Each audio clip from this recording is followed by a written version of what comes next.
Hey everyone, AG Squared here, and welcome to episode 5 of my Moving into a New Home video series where I show you tips, tricks, and essential things to do to help have the best experience when moving into a new home.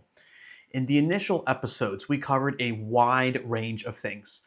There's a lot of great information in those episodes, some of them about security, comfort, or convenience. So be sure to check out my playlist to not miss out on that content. But in this episode, I'll show you what to do when you start noticing that certain gas appliances, for example, your water heater or your gas stove, doesn't appear to be working in your new home. And before you start driving yourself absolutely bonkers, saying that it used to work when the inspector inspected the home, stick around to learn how to troubleshoot and do a DIY do-it-yourself friendly fix. Let's start with an easy appliance, the gas stove. The first thing we'll do is simply pull it out slightly to see the back of it. Once you see the gas line, make sure that the valve is pointing in the same direction as the line. If the valve appears perpendicular to the line, that means the valve is off and preventing gas from reaching the stove. If that's the case for you, all you have to do is simply grab it and twist it so that valve is pointing in the same direction as the line. But as we see here, this doesn't appear to be that issue and this looks good. But I know that the stove burners are not lighting up. So the next thing we're going to do is check the main gas valve that is outside. The main gas valve will be part of the gas meter, which looks like this and is typically found on the side of the house. The valve is right here. And similar to the oven valve, it needs to point in the same direction as the gas line. This one isn't. It's perpendicular to it, which means that the utility provider technician forgot to turn it on when they activated my service and came out to the house.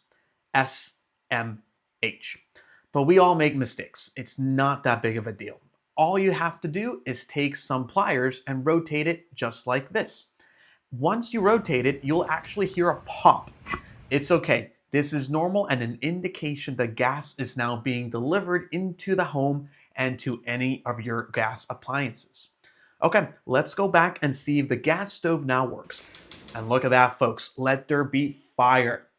Now let's go downstairs and do the same thing for the water heater. Earlier in the day, I noticed that there was no hot water in the house.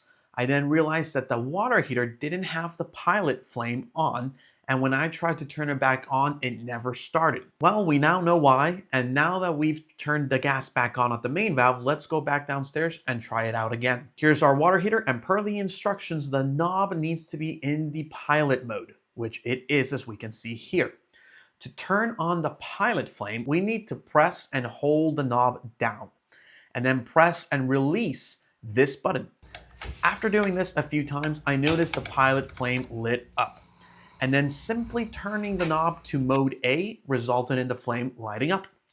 The A setting is the low heat and causes less strain on the water heater, extending its life.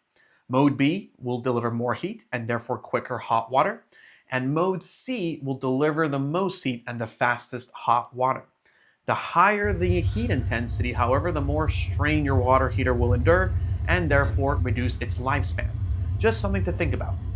And that's a wrap for today, folks. This DIY do-it-yourself set of actions will be a quicker fix than waiting for a technician to come out from the utility company.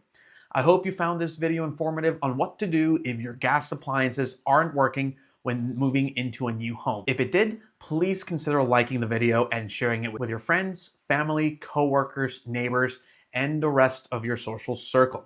If you're interested in more content around DIY projects, renovations, and repairs, or topics on real estate, finance, or technology, go ahead and check out my YouTube channel. I've got playlists for all of that content so that you find the content that's most interesting to you. And as always, folks, thank you so much for watching. Until next time.